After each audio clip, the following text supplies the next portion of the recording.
Hey, John. Hey Eric, how are you tonight? Doing well, doing well. I was going to say doing great, and then I said well, so that might have come out as gwell.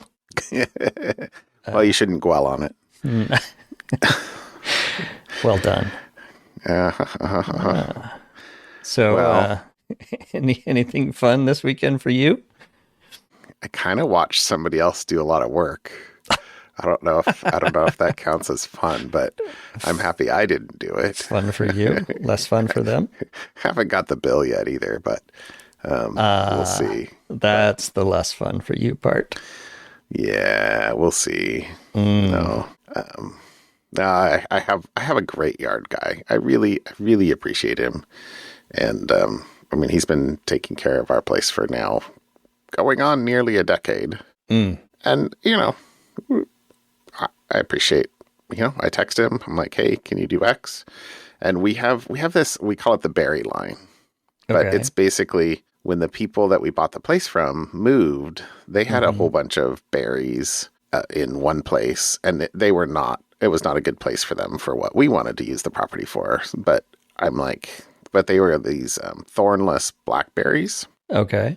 and some raspberries. Hmm. And so we transplanted them out to kind of the edge of. Anyway, it's a it's a long it's a lot of plants, and we went and I don't know. There was another situation where I was able to kind of essentially get a whole bunch of blueberry plants for like a Hmm. song, and then we planted some boysenberries and some grapes. And I have been really bad for the last year, like really bad. I did not trim them last Uh, winter. So the berry lines went wild and they were all over the place. But so my, I, so I texted my yard guy like a week or two ago and I was like, hey, could you spend some time out there? And anyway, it looks awesome. okay. It looks awesome. There was one place where they trained up Himalayan blackberry, which is the invasive species. And as I was walking, I was like, well, no, that's not good. Ah, But I could go fix that with some yeah, pruning shears myself. yeah. But I was like, that's awesome. So next spring, fingers crossed, I will not get behind on it again. And that will Okay. be awesome. That's my plan. Set an My alarm plan, now. be better. Mm. John, be better. But Uh, yeah, anyway, okay. we Okay. we had a good weekend. We did some stuff with friends. We had a good one, but it was relatively. I spent quite a bit of time reading and just kind of puttering. So nothing special. This coming weekend is going to be a big one. So Mm. this coming weekend is going to be a good one. I hope. Okay. So first symphony of the year, and we got 4 tickets, so I have to go down and pick my younger boy up from Corvallis, and Right. we'll go to the symphony, and then he's got a concert on Sunday, and blah blah blah. And then it's Thanksgiving week, and I've got to figure out how to get him back, back down for classes, then back up here for Thanksgiving. Then anyway, Do they have a bus service? I wonder. dad, Aside from dad, Dad's vehicle, Dad's bus, the Dad bus. I don't know. I actually actively like driving, so There you go. it's no big deal. Same. Although, ooh, thank you for reminding me. I need to like set the charge to 100%. To get down there and back. Yeah, Okay. yeah. Which works. I think last time I did that, I had 60 miles left in the tank, so to speak, if batteries can be considered a tank. Okay. When I got home, so that's perfect. Okay. Enough that if something goes wrong, you can handle stuff. But yeah, I thought that was pretty cool. Very nice. Well, my weekend was my oldest daughter has been politely poking me occasionally for, hey, Dad, because she loves video games and she's into a bunch of games and the Final Fantasy and a bunch of games that I really just am not interested in. But she's like, Dad, we should do Minecraft. Uh, I'm like, okay. I mean, Minecraft has been around forever, yeah. and it's okay. I will give it a go. And so she set up the server, and I logged into her server and we figured out how to play, and she was showing me how to do things and different bits and pieces.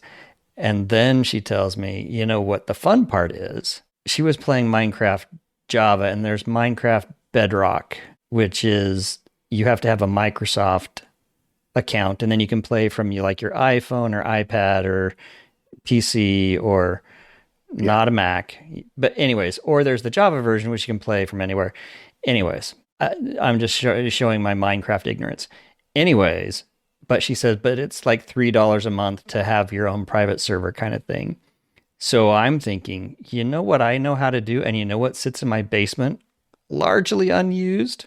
My Synology. You know what runs on Synology? Docker. Oh, So I downloaded a Docker image of the Minecraft server.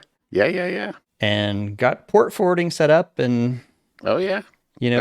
Got a DNS set up, so just punch it in. And so I have a Minecraft server now running in my basement, 20 feet from me. And that's awesome. My daughter has been playing on that, and we have it allow listed to just me and her. So if somebody stumbles across it on the internet, they, in theory, should not be able to get in.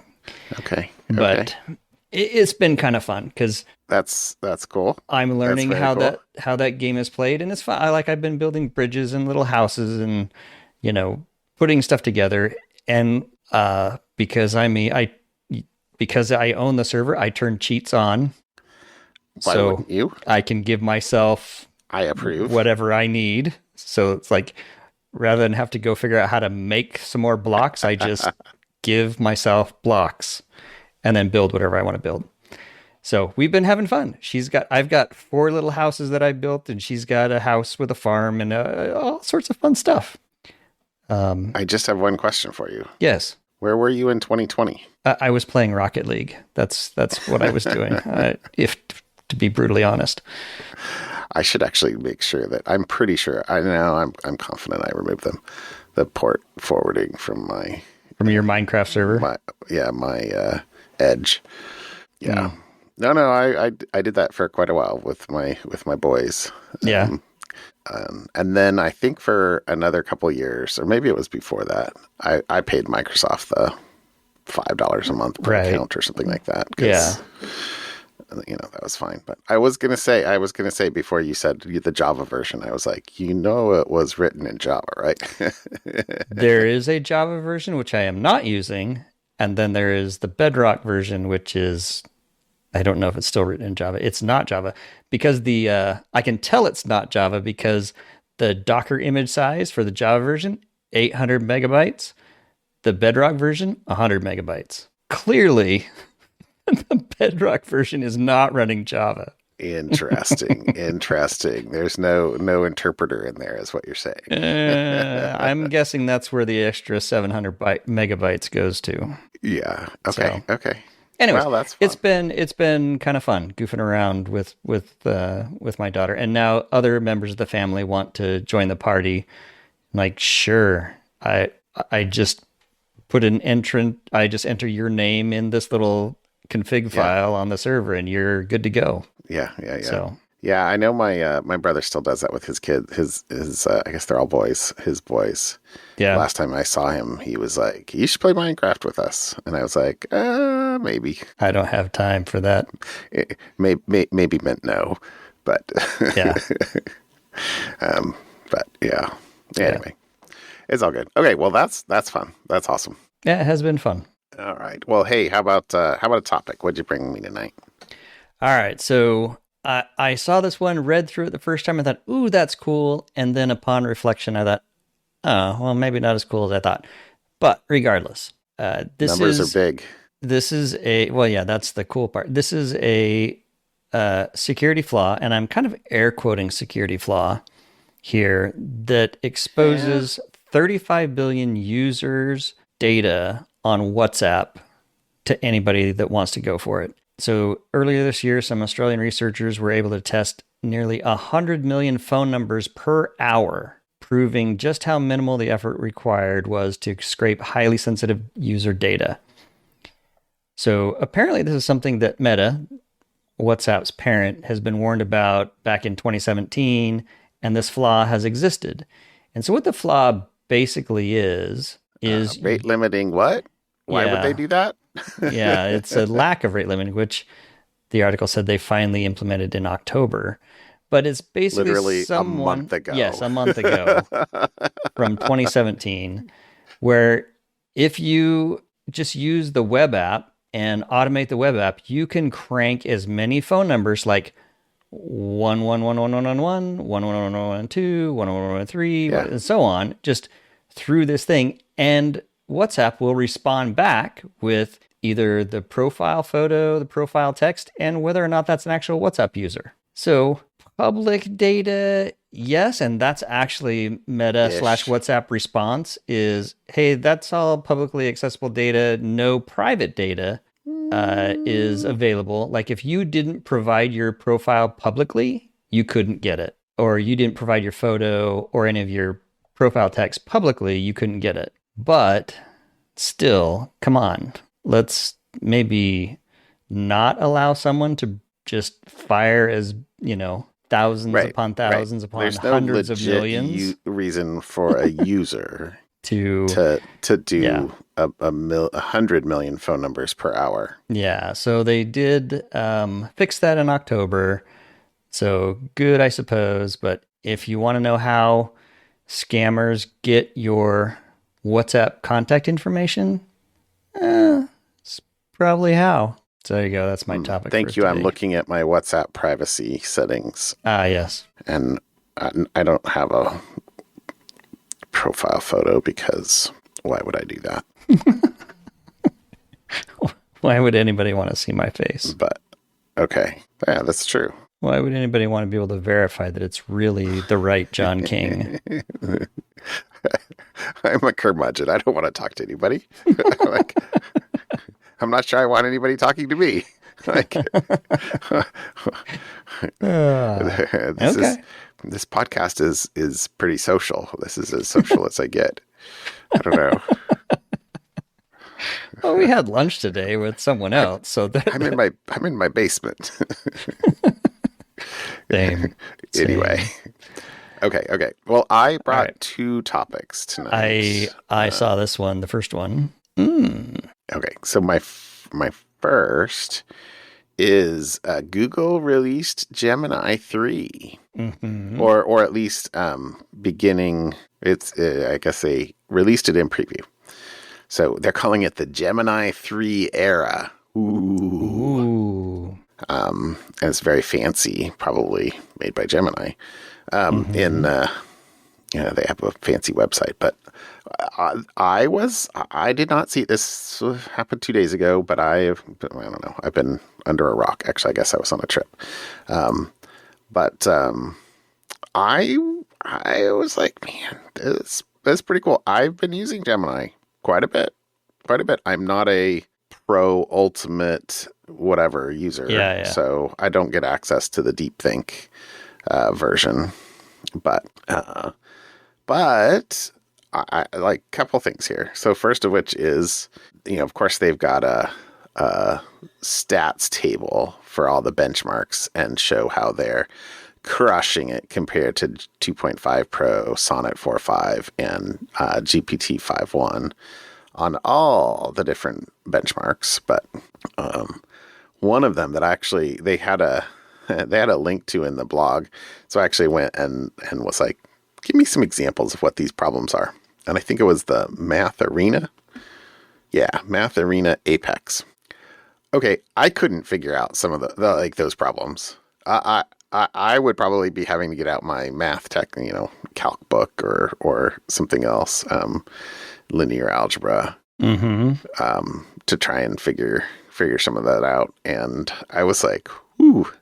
Now, to be fair, a lot of these scores, especially for things like a Math Arena, like they're touting woohoo 23% success rate. Which, of course, that's compared to 1.6. So, anyway, so numbers way up. And at least according to the blog post, and of course, it's all promotional, rah, rah, rah. But, the deep think is even better. And most of these, at least the ones that I was kind of clicking into, are without tools. Right. So, it's just the pure model performance, which is pretty cool. Mm-hmm. So, I don't know. So I'm excited about that. And then kind of the security-ish thing that I thought was interesting was if you clicked through the blog post they had a model card that went into some of a little bit more detail behind it, especially about safety and guardrails. Right. But I pulled out the table from that, which was that the text-to-text safety. So let's see, this is automated content safety evaluation for safety policies is 10% better than Gemini 2.5 Pro. Mm-hmm. So they only have 5 measures here. 2 of them are better. 3 of them are slightly worse. That text-to-text safety was better. The tone, they say I didn't pull out the footnote, but it says automated evaluation measuring objective tone of model refusal is 8% better, basically. And then a couple of the other safety things, so multilingual safety, image-to-text safety, and unjustified refusals are all slightly worse, like 0.2%, 3.1%, 3.7% worse, aka the way I read the table, at least, and I tried to kind of carefully read the text around it, is that Gemini 3 Pro's a little more, a little less safe in those ways, not much. And they have non-egregious, hypothetically. So presumably any of those were analyzed and not deemed serious enough to require retraining or fine-tuning or etc. But anyway, that's my first topic. Pretty exciting. Mm-hmm. Coming at us fast. Mm-hmm. All right, so that's some security. I kind of try to tie it in there by looking at what is the security for the model there. But second topic is an actual security topic, which is, and I kind of like this because of the name, Tampered Chef malware. Okay, for those that might not know, play on Pampered Chef, but I'm super easily amused, but right there with you, my man. But the thing about this is they're abusing signed software signing certificates. So at least the implication in the article, they didn't actually come out and say what percent were signed or anything like that, but they said that the organization is churning through legit certificates and org names and getting them signed and abusing the trust of signed software. So specifically, the threat actors are leveraging bogus installers to masquerade as popular tools or software to trick users into installing the malware as part of global malvertising. They rely on social media using everyday application names, SEO, and it says everyday application names, malvertising, search engine optimization, and abused digital certificates.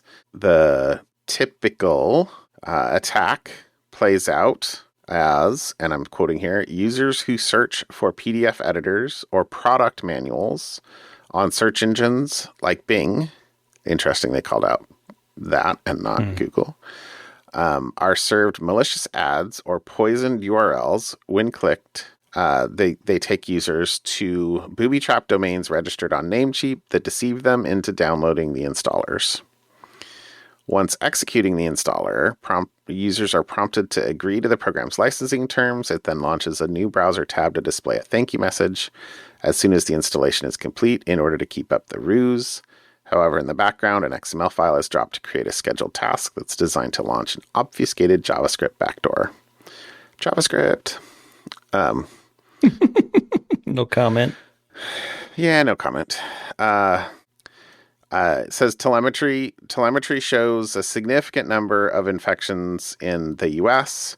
and to a lesser extent in Israel, Spain, Germany, India, and Ireland, with healthcare, construction, and manufacturing the most affected sectors, primarily because those are sectors that involve searching for manuals online a lot. I'm surprised. I'm surprised Sweden is not on there. All the IKEA manuals. Is that Sweden that's Swedish, right? IKEA. It's Swedish meatballs in the cafeteria. I thought it was Finland. Am I? I gotta Google that. How to offend a Nordic country?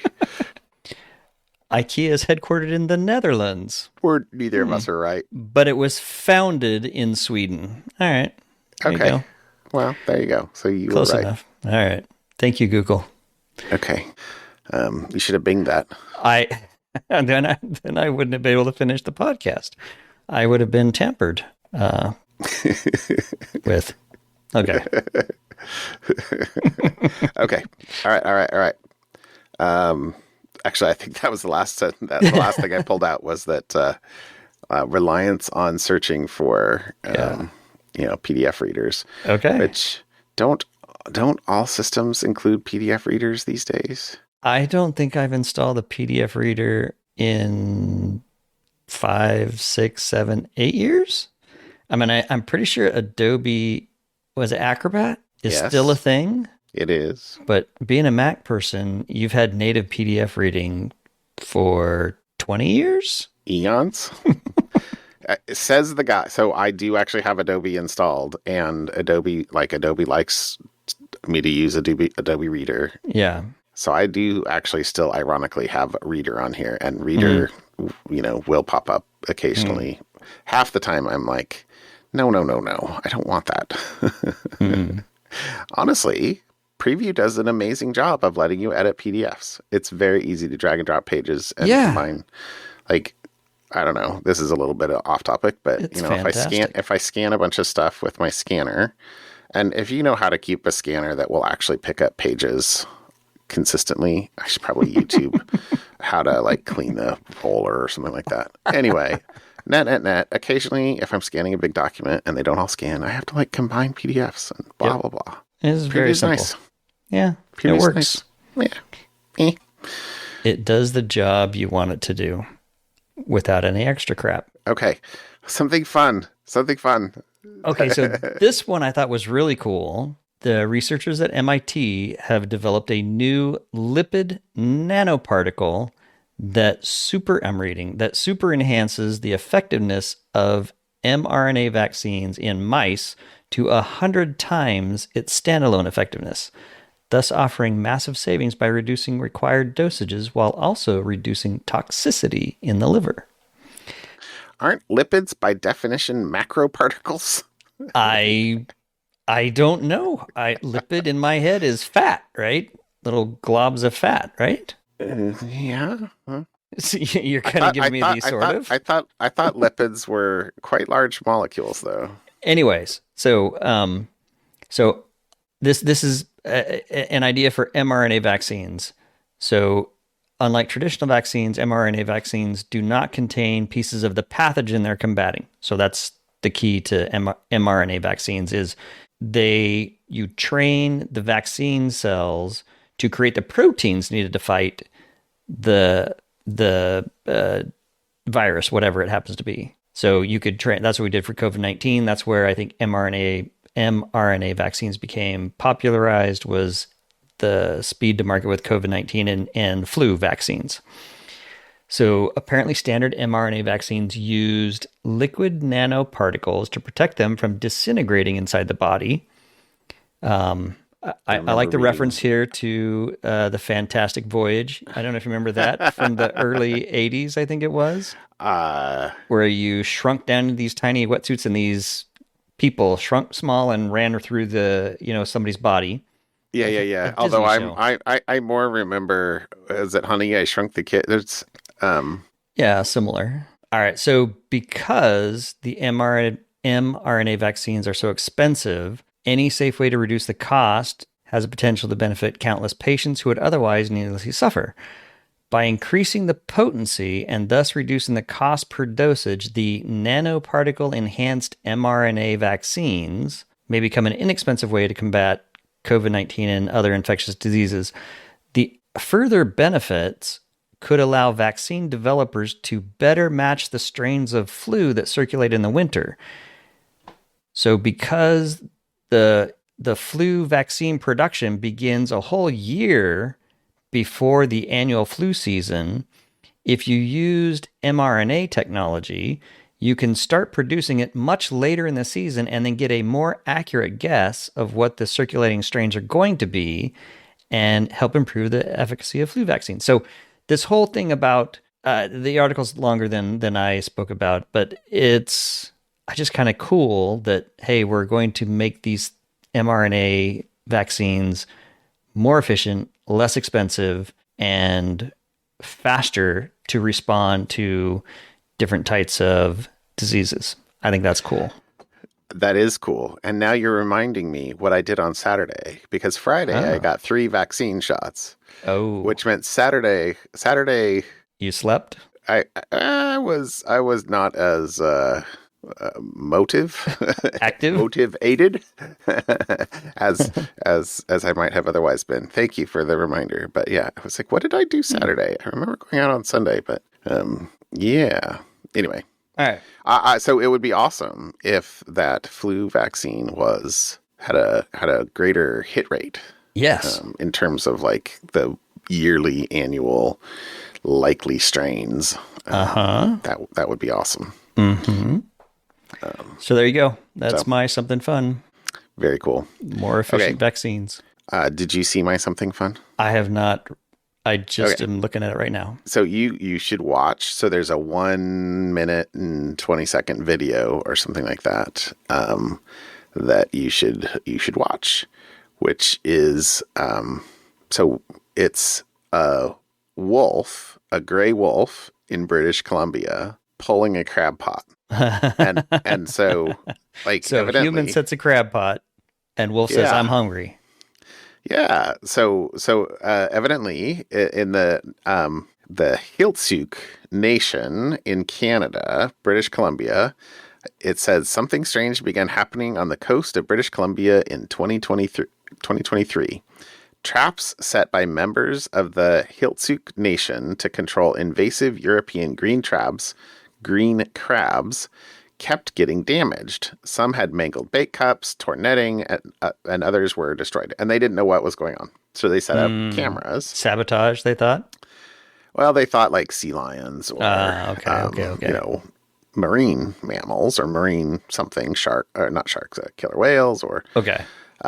But they set up cameras to see what was going on. And on May of 24, they caught a camera, and I don't know if it was this particular one that the video is, but there's like a minute video on the article that shows a wolf swimming out of the ocean with a float in her mouth, or like, right. So clearly they swam out into the little inlet or bay or whatever it is that they're in. And, clearly these crab pots aren't set that far from land. Right. Grabbed a hold of the float. And actually, people might not know this, but when you put out crab pots, you have to leave extra line if you want the float to float during high tide. So right. As the ocean goes up and down, you have to have slack in the line. Otherwise, assuming the crab pot is heavy enough to actually drag the float, both ways are bad. Either the float is so strong that it can lift the crab pot off the bottom, in which case, bye-bye crab pot, it just floats away. You lose all your equipment. Or the crab pot is heavy enough that it will pull it down, in which case it's a danger for vessels if it's not very far below the surface. Right. And you can't find it. You can go out at low tide. But in fact, again, sorry, this is TMI maybe, but if you're setting crab pots, like if you're at least residential. So when I was growing up, we would set crab pots And we would set them out for like 2 or 3 days. Right. And if you were setting out a crab pot for 2 or 3 days, you didn't want the float to be up the whole time. Again, boats could run into it, or people could go and steal it. And so they have these things called zincs that, depending on the size of the zinc, because zinc dissolves in salt water, depending on the size of the zinc, it will dissolve in like 1 day or 2 days or 3 days. Oh, and so the float sinks. Yeah, so you actually the like zinc. You loop up the rope, Okay. and then you tie a zinc around it so that the zinc actually is holding the rope in a knot, or in a loops underneath. And you have to be careful that like when it comes undone, it's not going to knot, because then you will also lose your crab pot. Right. Anyway, so and then oh, I put them out on Tuesday, and so I can go pick them up on Friday. Right. And anyway, so all of that is like TMI, I guess, but. Okay, but I learned so something new today about crab this wolf pots. clearly went out and grabbed a hold of the rope and then swam to shore, dropped the float, and then like waded back out into the water, grabbed a hold of the rope, and then backed up to take out the slack, and then went up, and then like pulled the crab pot up to shore so that it could get at the bait, eat the bait, tasty, num num. And there you go. Num num. Num num cookie. So yeah. Num num. So crabby. it does say, it says scientists say the incident and another involving a different wolf in 2025 could represent the first evidence of tool use by wild wolves. So nice. Dogs are smart. I guess wolves are. Some dogs are smart. Smarter words or better correction, I'm not sure has ever been made, having met a few Labradors. So anyway, yes. Well, it's just real time updates here, Yeah. No, it's all good. Anyway, I thought this that is cool. I thought this was cool. And my daughter loves wolves, so I actually sent this right to her. She will love this article. There you go. Something fun. All right. Thanks, well, John. my friend. Yeah. Yep. Have a good rest of your night. I'll talk to you later. Yep. We'll see you. Bye. Bye, Eric.